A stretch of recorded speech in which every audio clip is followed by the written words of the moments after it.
Hello, I'm Tom Turner, Executive Director of the ABS Air Safety Foundation. We're going to look at specifically Beech Bonanzas, Barons, Debonairs, and Travel Airs, but some of the information, much of the information I'm about to present will have some validity regardless of the type of airplane you might be thinking about buying.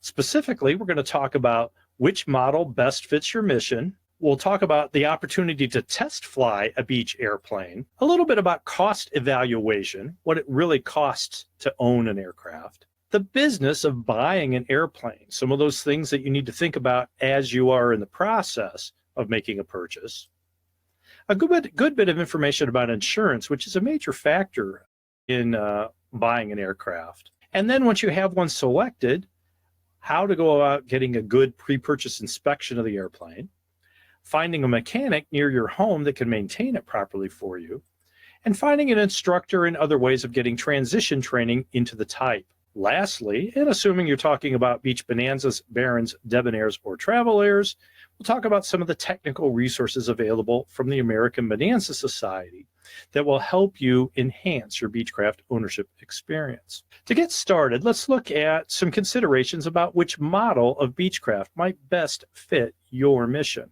First, let's talk about the Model 35 Bonanzas. The Model 35 is the classic Beechcraft. It's the one you're probably thinking about, the V-tail models of the airplane. The Bonanza was first introduced in 1947 and was built in a series of models through the end of 1956. Almost every year, Beech introduced a new model number, and each model number had some fairly significant changes in the design of the aircraft, and in some ways, the way that you fly it. Collectively, these 1947 through 1956 models are usually called the E-series Bonanzas, and that's because they are fitted with the Continental E185 or 25 engine. Now, these engines are a little bit different from what you'd normally expect in more modern aircraft. One of the quirks is, for example, they have an external oil tank, so you need to check the oil when it's warm after you fly. You don't get an accurate reading of the oil level when the oil is cold before you fly. That's one of the things you'll have to learn in your transition training. These airplanes were also fitted with what was fairly normal for the day, but rather unusual now, an electrically controlled propeller with a switch or switches or rheostat on the instrument panel for adjusting propeller RPM. The early E-series Bonanzas are light. They're very delightful to fly, very responsive airplanes. But because of their age, they do have present some challenges. I tell folks that if you're the sort of person who likes to perform some of your own maintenance, some of it under the supervision of a mechanic, and you like to peruse the websites and the papers trying to find parts and will buy parts when they're available, not necessarily waiting until you need them, then these classic E-series Bonanzas are really for you. The later V-tails through 1957 through the end of production in 1982 include, well, the H-35 has a G pressure carbureted engine. From 1958 onward, they have fuel-injected engines, which are all currently supported by Continental Motors. Now, the earlier E-series engines, for the most part, you can find parts for them, but they're not currently manufacturer supported. The later model airplanes certainly are. There are differences in fuel capacity and fuel system complexity. By 1962, a very simple left-right fuel tank system was installed. Before that, you may have 4, or if you have tip tanks, up to 6 different positions of a fuel selector valve. And so you'll want to look at the handbooks for the airplane to see something about the complexity of the aircraft as you're making an evaluation of buying your aircraft.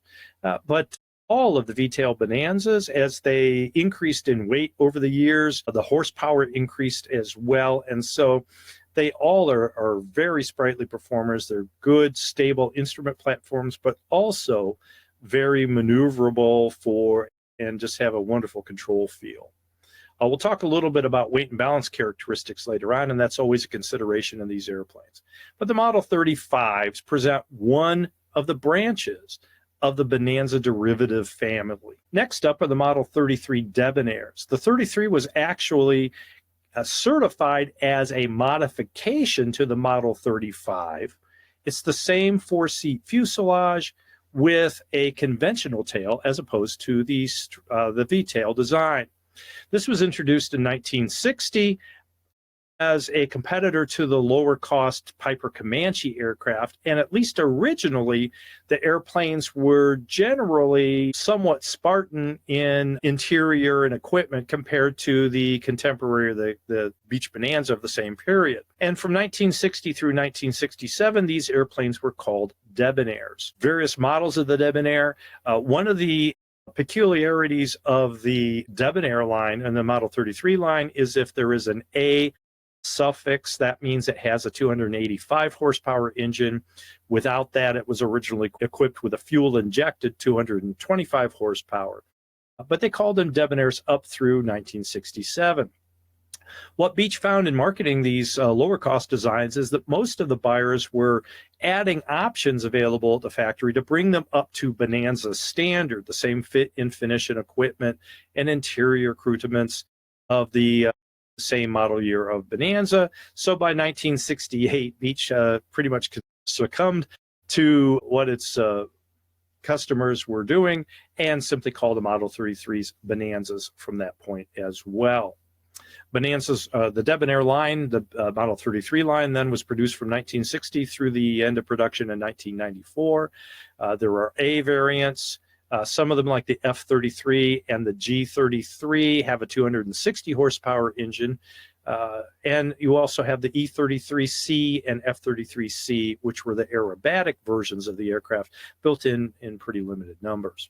But those are the Model 33 series aircraft. Moving on, the Model 36, which there have been approximately 4,200 some produced since the beginning of the 36 line in 1968, including the A36TC and B36TC factory turbocharged versions, and from 2006 to present, the G36, which is the basic 36 airframe mated with the Garmin 1000 glass cockpit panel. The Model 36 was first introduced as a utility airplane, and similar to the Debonair, was spec'd out in utility interiors and basic equipment. Beech's initial intent was really to compete with the Cessna 206 in the utility market, with a pair of big back doors to load cargo or passengers into the back end of the airplane like a 206.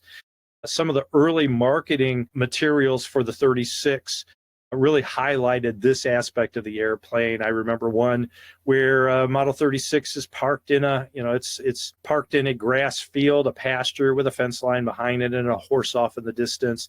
The two rear baggage doors are opened up, the utility doors are opened up, and presumably the pilot, wearing a full cowboy gear, including a hat and chaps, is pulling a saddle out of the back of the airplane. Just like the Debonair experience, each buyers tended to spec them up with options to get them up to the plush Bonanza interiors and equipment.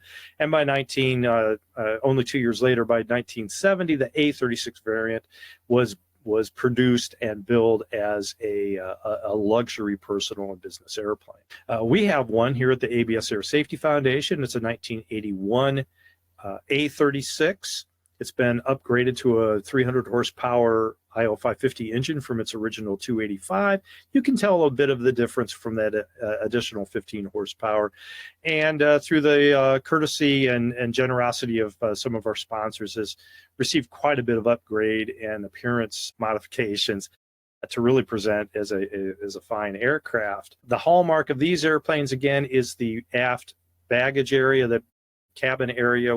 You can have 6 seats in the aircraft. The aft 2 most seats are child seats with a pretty limited weight maximum, but they have these marvelous aft utility doors that you can use to get passengers or whatever baggage or cargo you have into the back end of the airplane. And as I said, starting in 2006, the G36 variant is a basic Model 36 with a lot of the options that were standard by that time. and fitted with the G1000, the Garmin glass cockpit. So those are the Model 36s. The entire Bonanza line then, the 35s, the V-tails, the 33s, which were Debonairs and then later Bonanzas with a conventional tail, and the Model 36s are present a wide array of great capability and a very large scale of prices from lower to higher price ranges that you might be able to select from to find the Bonanza that's perfect for you. Now, like Cessna and Piper in the 1950s, Beechcraft entered the light twin market. Beech had a model called the Twin Bonanza from the early 90s, but it was very much a different airplane from the Bonanzas and the later Barons. It started with a Bonanza fuselage, a standard Model 35 fuselage, split down the middle with a large spacer put in so that it had 3 abreast seating. And that Twin Bonanza had systems and equipment that are more reminiscent of a King Air than the Bonanza. So it shares the Bonanza name, but it really isn't part of the piston Bonanza line. Entering the light twin market, however, in 1958, Beech took a Model 35 Bonanza fuselage, mated it with 2 Lycoming 180 horsepower carbureted engines, a new straight tail that is similar to the T-34 military trainer tail, and a few other items to create the Beech Travel Air. The Travel Air line started with a Model 95 and B95, which have carbureted engines. Starting in 1961, the B95A, the A again signifying a different a different engine, included still 180 horsepower, but fuel injection, the Simmons fuel injection in the B95A, later and more readily supported Bendix fuel injection system in the D95A and E95. So the Travel Air line was built for 11 model years. They're a great airplane. There's still a lot of them in use in personal hands and in multi-engine training programs. I have a very little bit of time in a Travel Air myself. They provide a little faster than Bonanza performance with the redundancy and potential safety of a second engine.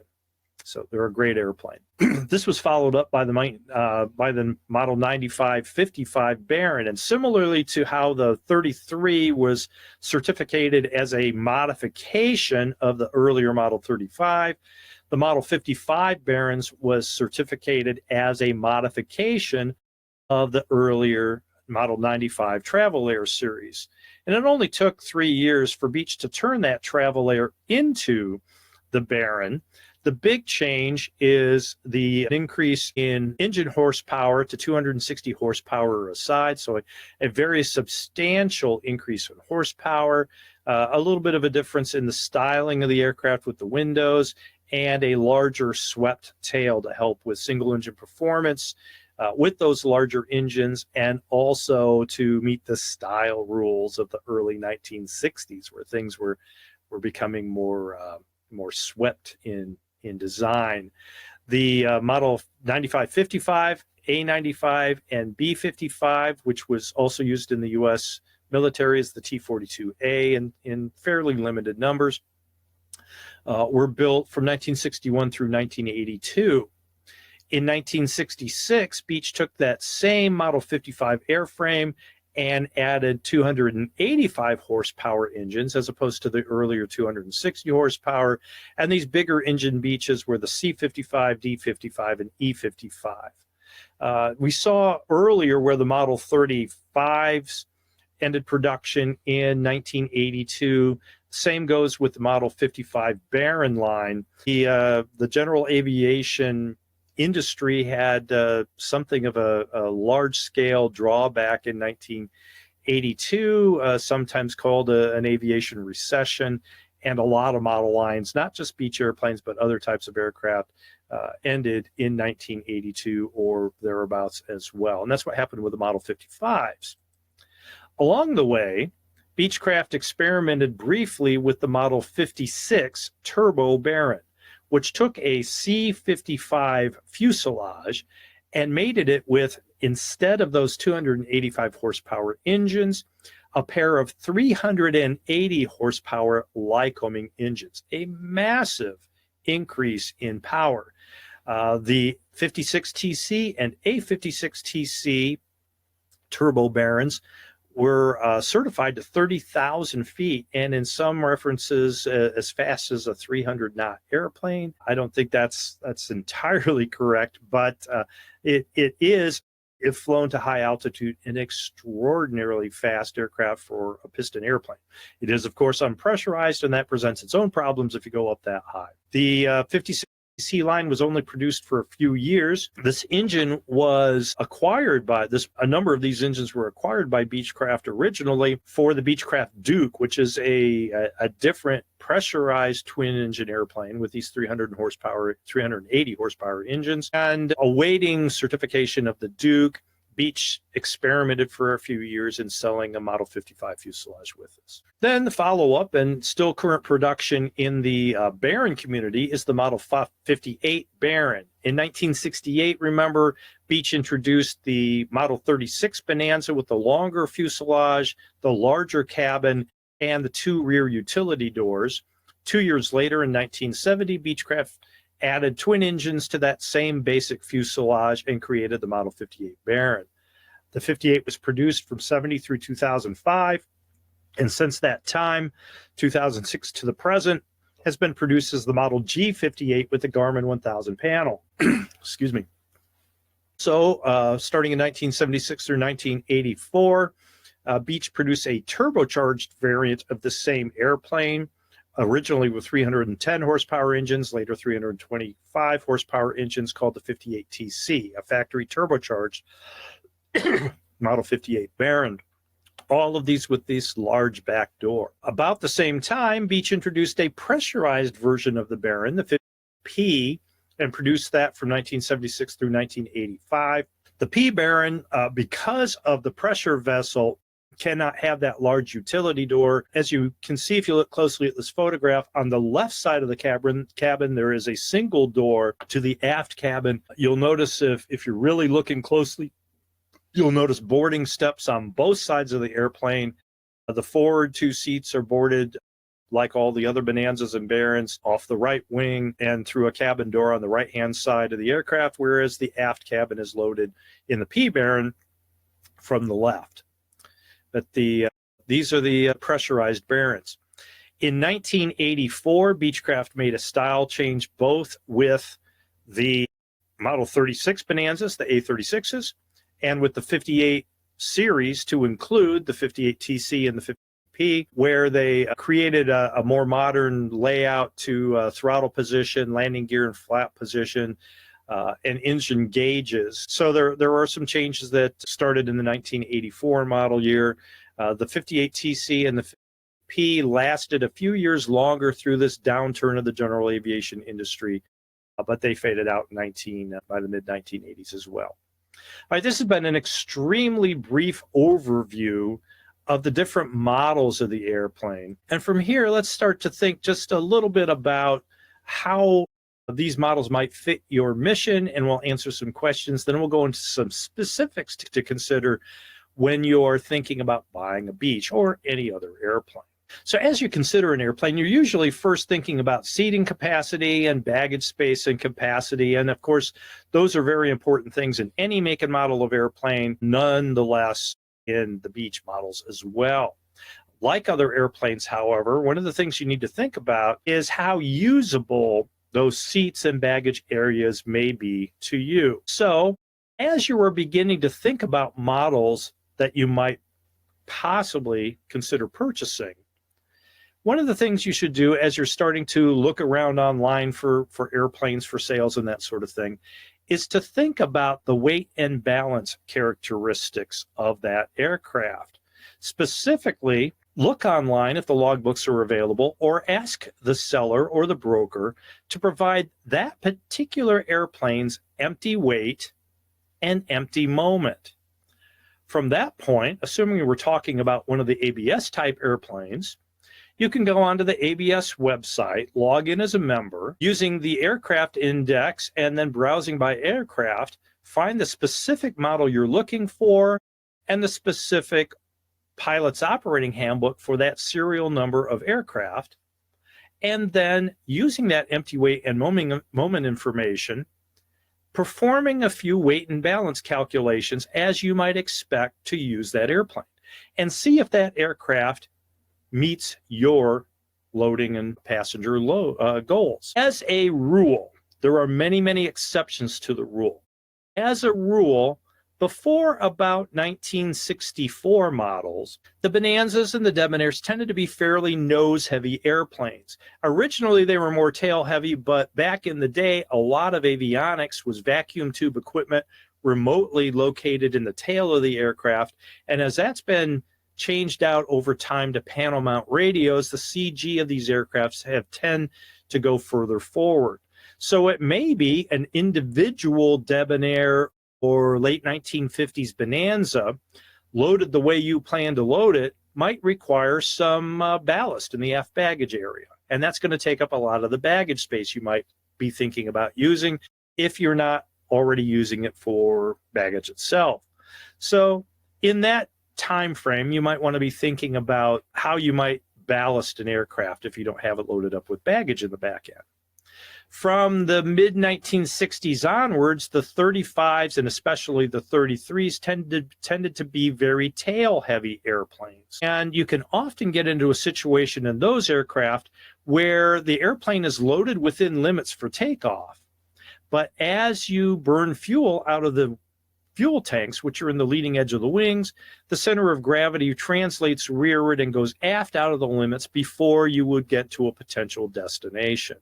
And you'll get in the habit in these airplanes of computing weight and balance, not only for takeoff, but your anticipated landing condition and your zero fuel, no fuel in the airplane at all condition, to see if you can fly more than an hour and a half without having to land and refill the fuel tanks to get the airplane, to keep the airplane within its loading envelope. Typically with 2 people on board, never a problem. If you've got 4 passengers or a lot of baggage, or maybe a couple of children in the middle seats and a lot of baggage, then you might find yourself weight and balance limited. So with the later 1964-ish and later 33s and V-tails, you might find that a particular airplane doesn't quite meet your goals because of this weight and balance characteristic.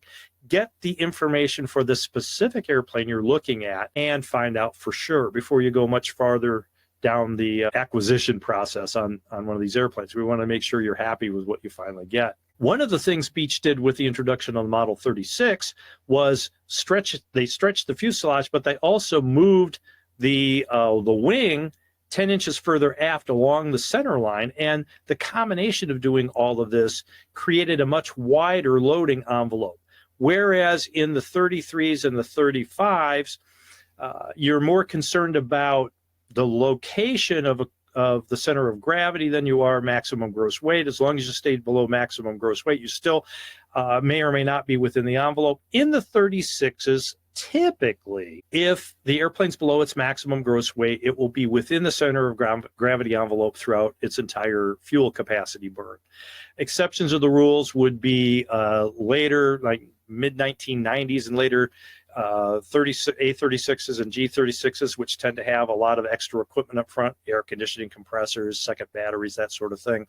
And turbocharged and aftermarket turbo normalized Bonanzas that also have about 60 to 70 pounds of equipment forward of the firewall associated with this turbocharging system that can make them fairly nose heavy and require some aft baggage. The very late 6s and the G36 from 95 and later A36s and G36s also, just because Beech started using heavier materials in the structure of the aircraft, and they tended to have more equipment and plusher interiors and such, all of which add weight.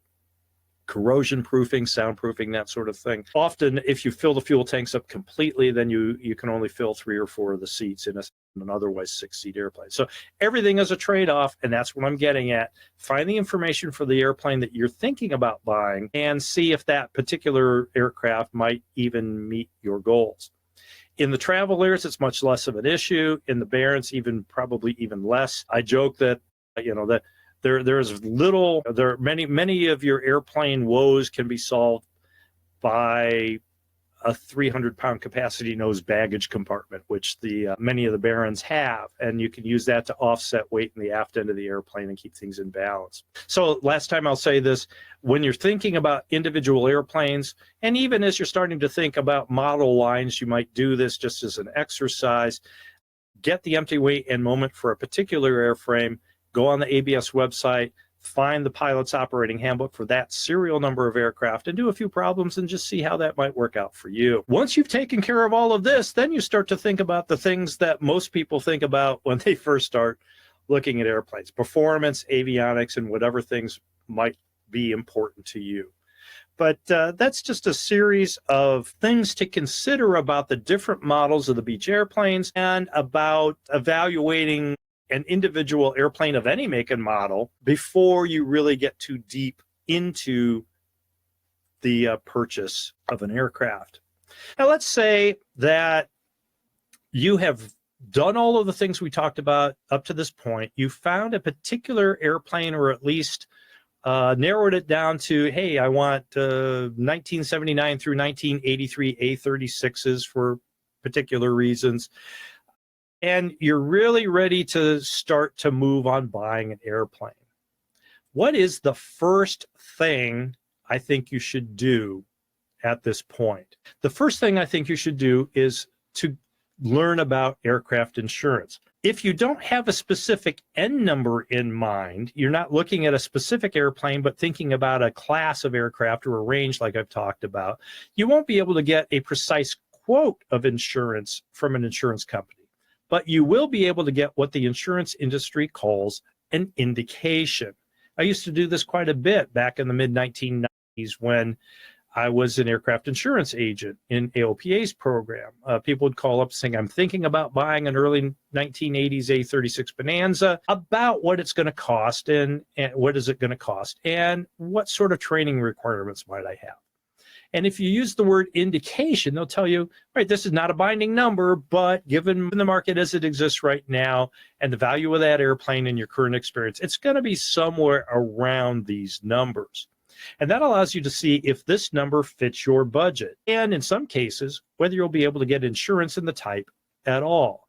If you've got zero retract time and zero multi-engine time and you approach someone about a $1.1 million G58 Baron, you're probably not going to be able to get coverage without filling in those columns in your logbook substantially beforehand. So the first thing I think you should do when you're starting to narrow things down is to get an indication to see if it's something that you are insurable in, and if so, whether that meets your budget requirements. You also have the opportunity to so-called test fly a Beechcraft. We have a program here at the American Bonanza Society.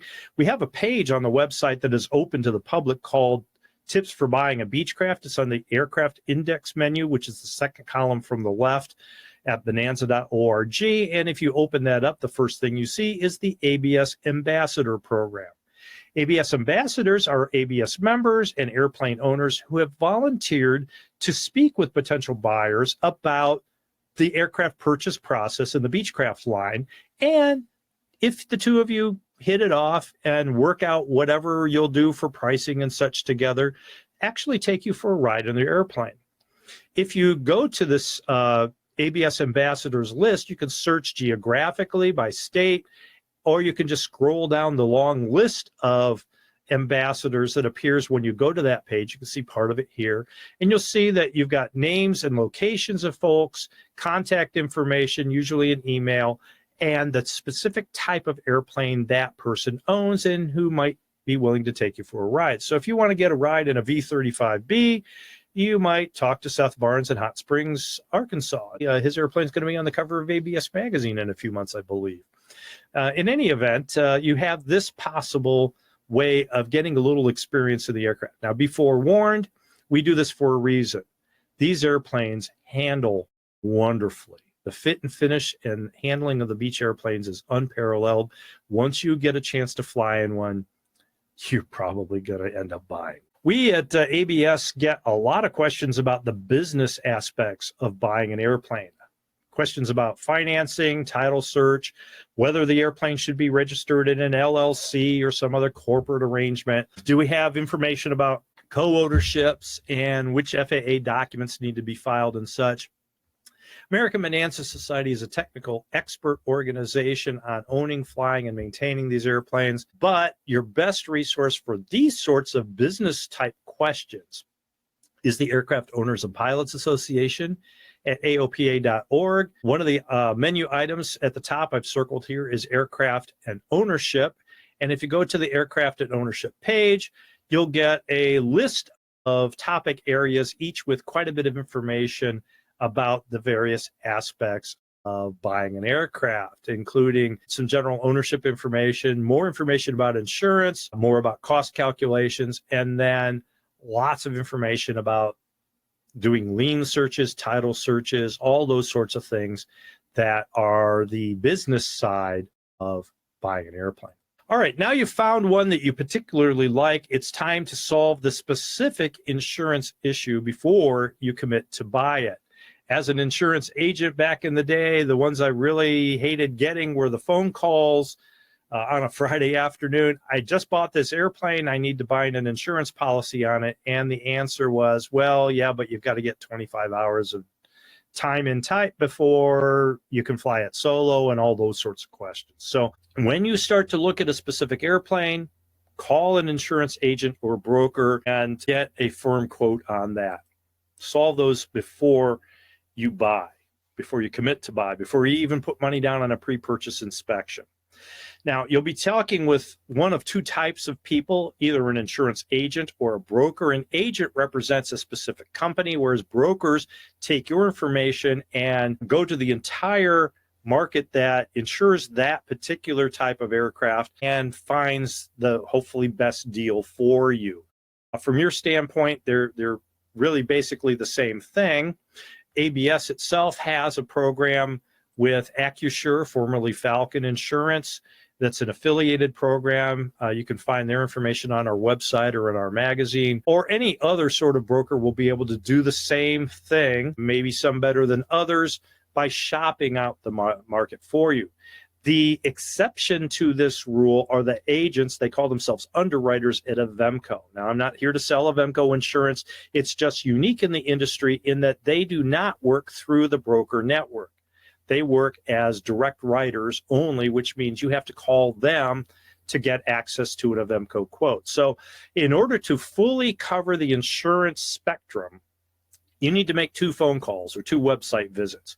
Go to your choice of agent or broker. You can look at Accusure or any of the other brokers out there, and go to avemco.com,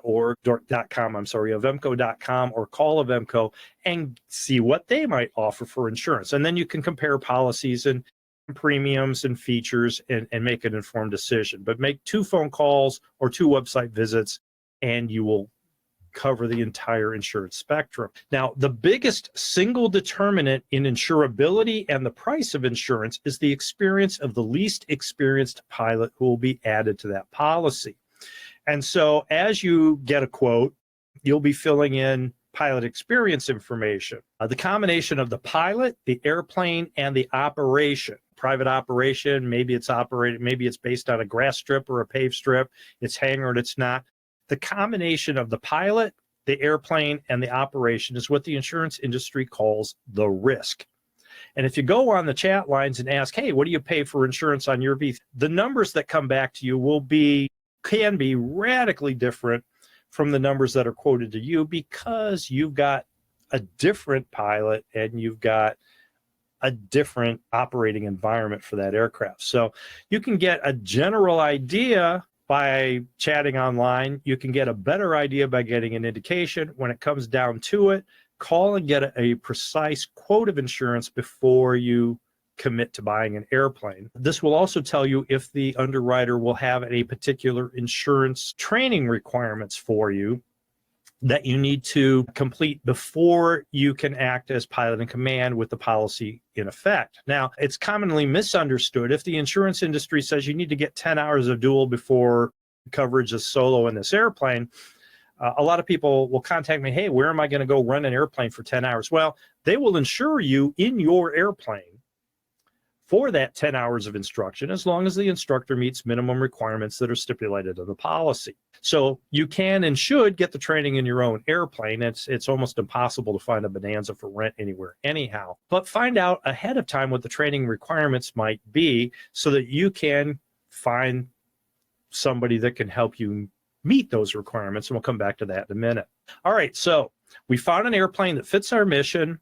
It's in our price range with enough money left over for budgeting unforeseen maintenance and catch-up items. We've solved the insurance issue. It's available. It's affordable. We know about how much training we're going to require, and that's all acceptable to us. Now it's time to have somebody who knows what they're doing take a good look at the aircraft, a pre-purchase inspection. Now, there is no standard for what is or is not covered in a pre-buy, what's commonly called a pre-buy. It's entirely up to you and the mechanic who perform that inspection as to the scope of what will be covered. American Bonanza Society has, and again, it's on our free access tips for buying a Bonanza, a Beechcraft page, we have a recommended pre-purchase survey checklist. And this checklist is about 6 pages long.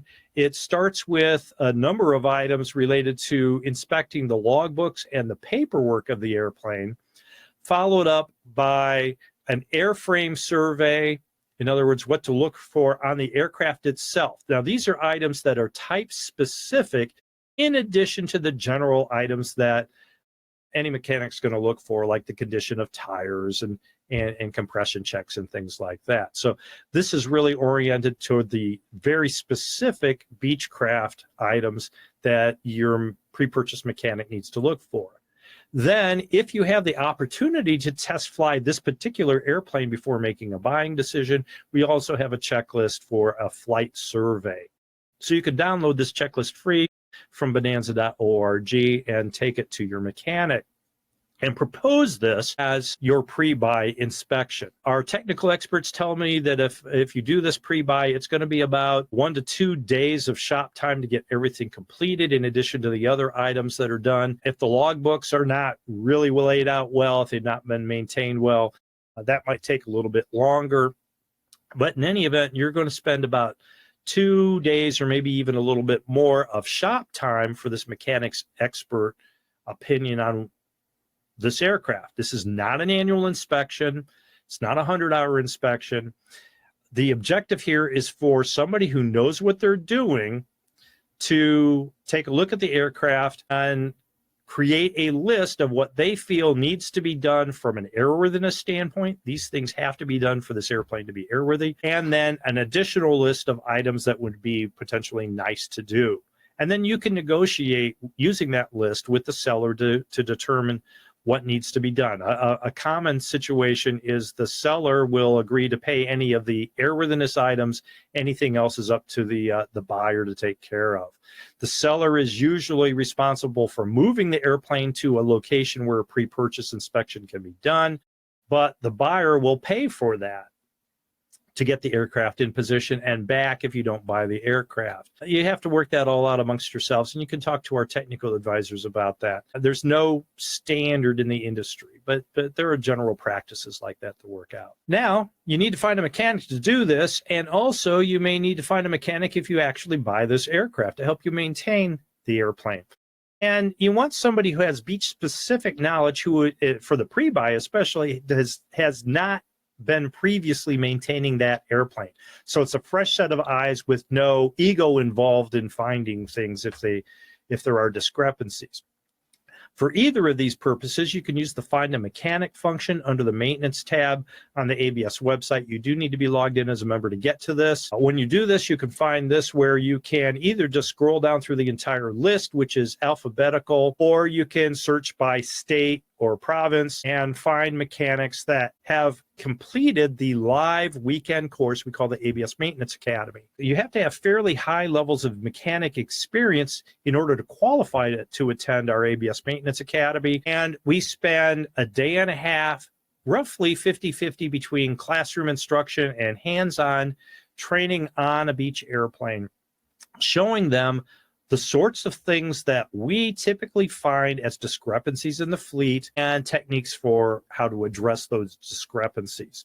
So when time comes to find a mechanic, either for a pre-buy or to maintain your airplane once you brought it home, this list is a real good resource for you. You might need to be emailing or calling around to some of these mechanics, because if you're buying one of the more unusual airplanes, a 58P pressurized Baron, an E-Series, 1950D 35 with an E-Series engine and an electric propeller, you might need to find a mechanic that has expertise in these more boutique sorts of things. But you can find them on the ABS website and then call around. Lastly, you'll want to get transition training into the type. Even if the insurance doesn't require it, it's always a very good idea to get qualified in the particular make and model of airplane and the avionics it has on board. So under the training menu on the Bonanza website, we have a pilot training function, and that takes you to the ABS Online Learning Center. We have a series of courses, all free to ABS members, called the Beechcraft Essential Systems and Techniques course, or the BEST training. And the BEST training is segregated by different ranges of models within the Beechcraft model line, and it allows you to take at your own pace these online courses that go into the systems and procedures that apply to the airplane and the techniques for flying the airplane in normal, abnormal, and emergency situations. Once you've done that, you can use that same training menu to find an instructor, and you'll get a list of what we call the ABS recognized flight instructors. These are highly experienced flight instructors who have demonstrated with documentation and by letters from their own clients who are ABS members that they have a particular expertise and a high level of experience teaching in these types of airplanes.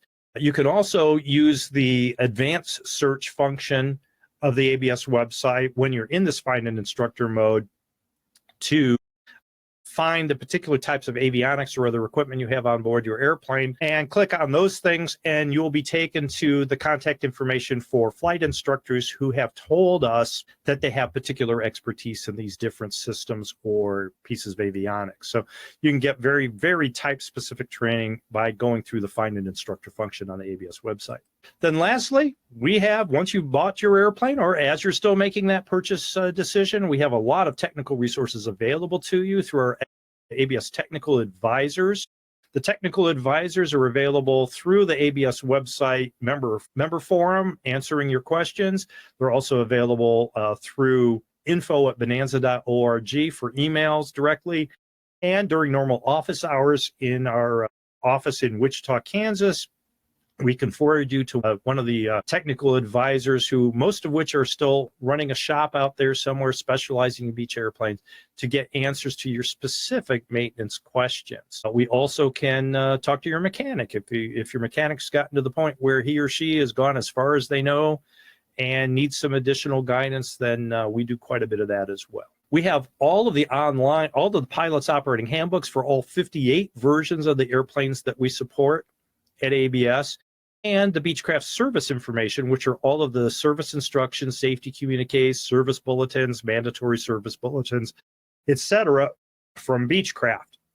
We do not have the maintenance manuals because Textron Aviation does not grant us the permission to post those items on our website. You have to buy those through the Textron Aviation website, but we do have a substantial amount of service information and all of the pilot's operating handbooks online.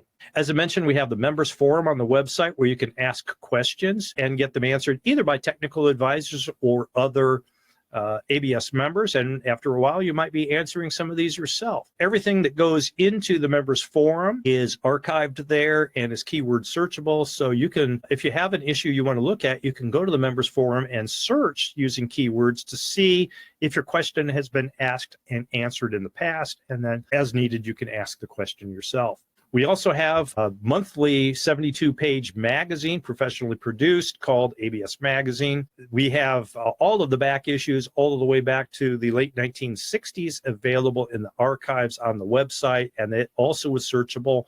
So you can look through there to see if you have maintenance or other questions that have already been answered, or simply look at articles that address topics of your interest about our Beech airplanes. owning, flying, maintaining them. And then lastly, the ABS Air Safety Foundation, which has products, services, and programs all designed to protect lives and preserve the Beechcraft fleet. The ABS Air Safety Foundation is a 501c3 not-for-profit charitable organization chartered to support Bonanzas, Barons, Debonairs, and travel airs, and share safety information about maintaining and flying these airplanes.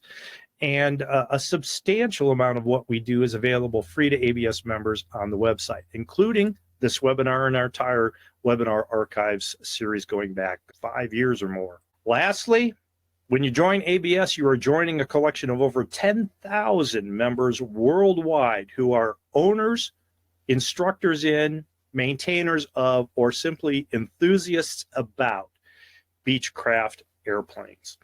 We tend to be a very friendly sort. We have a lot of online interaction and a significant number of live events throughout the year, most of which are free. So check us out at bonanza.org and become part of the community of Beechcraft owners. So this has been my overview of tips for buying a Beechcraft. I see we have several questions here. Any guidance on particular models that have ADs or service bulletins to consider as cost of ownership?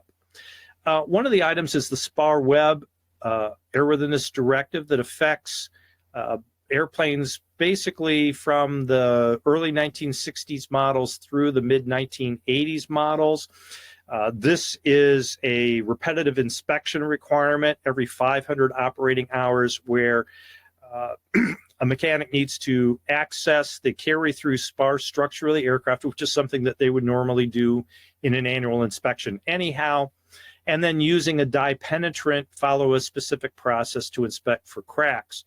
If cracks are found in the carry-through spar, they're not. We actually, ABS Air Safety Foundation, conducted a 7-year study quite some time ago now that engineers at Embry-Riddle Aeronautical University determined that these cracks are not safety of flight items. However, if a crack exceeds a certain length, or if there are multiple cracks or cracks in particular areas of the carry-through spar, they do require installation of a doubler kit. Our experience is that once that kit has been installed, then we haven't had any reports of any subsequent cracking beyond that point. As a matter of fact, the initial discovery of cracks is usually the only cracking that ever occurs. The engineering study that we funded seems to have proved that once a crack forms, it relieves the stress and the flight stresses are redirected through the carry-through in a different way, and it doesn't tend to increase them.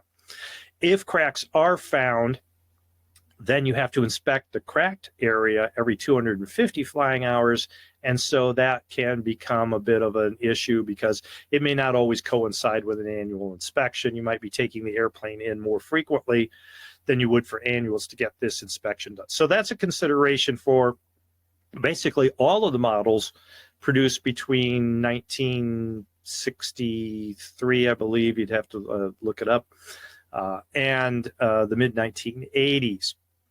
The Model 36s have a somewhat similar rudder spar crack AD that needs to be inspected on a regular basis, but there is a kit that's a so-called terminating action. In other words, it removes the requirement to do this inspection. And our experience is that the vast majority of the Model 36s have been retrofitted with this kit and no longer have that airworthiness directive. There have been a number of other ADs, control cable ADs for certain models of the airplane, circuit breaker ADs for certain ranges in the model line. There are one-time ADs, although you do want to inspect these things every now and then just to make sure they don't repeat. There is no inspection requirement beyond the initial airworthiness directive. Go beyond these things, and with a few exceptions, there really are not any onerous airworthiness directives that apply to the model line.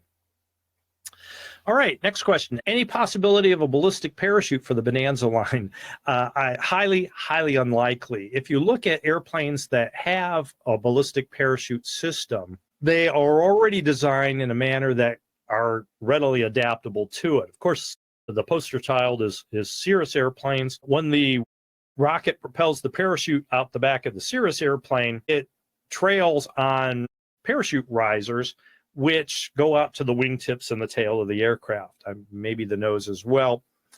And as this parachute inflates, these risers rip through the composite material in order to be able to perform their function. You can't do that with an aluminum structure. The risers won't rip through the aluminum. So the airplane would require a significant redesign to be able to accommodate a parachute system. Similarly, ballistic parachutes are certificated in some of the single-engine Cessna airplanes, but the parachute shoots through the rear window and the risers are arranged differently in those. The next question says, as a future first-time aircraft owner, what are my thoughts about using a service like Savvy Aviation and also an aircraft broker? Savvy Aviation is a private firm that does managed aircraft maintenance services. And in other words, if you have a mechanical issue with the airplane, you contact Savvy. They will give you their best opinion on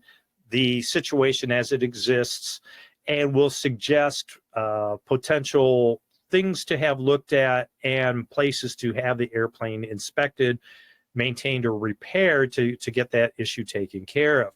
They will at times actively participate as a middleman between you, the airplane owner, and the maintenance facility to manage the maintenance product and to make sure that you get what you need to make the airplane airworthy again without perhaps going beyond that point. Now, there are always differences of opinion. Mechanics are not in it for the money. They'd be doing something other than maintaining general aviation airplanes if they were. They are in my experience, aviation mechanics in the general aviation world tend to be very safety oriented, and they're going to want to have everything fixed. So there's a negotiation process. And if you as an owner are not, if you don't have the time or you're not familiar with aircraft maintenance and don't have the time to educate yourself, then it might be an option for you. I do know, I'll just throw it out there, that some maintenance facilities don't like to work with aircraft that are in some sort of managed maintenance program because they would vastly prefer working into one-on-one with the aircraft owner and make it a partnership instead of a potentially confrontational thing. But depending again on the time you have and the expertise you have in aircraft maintenance, it might be worth it for you. The second thing, using an aircraft broker. Historically, I thought that for most aircraft buyers, using a broker might be a bit of an extravagance. Online or back in the day, you could get the old yellow trade-a-plane paper out and do your own research and track down your own airplanes, and you may be able to be successful doing so without having to engage somebody to whom you're going to pay a commission for helping you buy this airplane. That's changed in the last few years because the really good airplanes move very rapidly. If you're in the market for a later model A36, for example, it's going to go, they will often sell before they actually are advertised in the open market. Aircraft brokers tend to get advance notice of when an individual airplane is coming up for sale, and they might know some people who are in the market because they've been engaged as a buyer's agent, a broker or a buyer's agent. And so they get the buyer and seller together before it ever gets to those online postings. And so if you are wanting to get into an airplane, especially one of the more popular models, very rapidly, it might be worth your while to engage a broker now. Whereas in the past, it might have been a bit of a luxury. It's really becoming a necessity if you want to be able to move rapidly on airplanes. They will also help you out with things like pre-purchase inspections and some other things. I appreciate you spending some time learning more about the Beechcraft model line and some considerations for buying a Beechcraft airplane, or that you might apply to buying any type of aircraft. Going through some of the resources available through ABS in the case of Bonanzas, Barons, Debonairs, and Travelers, or potentially other type clubs if you're looking at other airplane types. For ABS and the ABS Air Safety Foundation, I'm Tom Turner. Thanks for being an even safer Beechcraft pilot and hopefully a Beechcraft owner.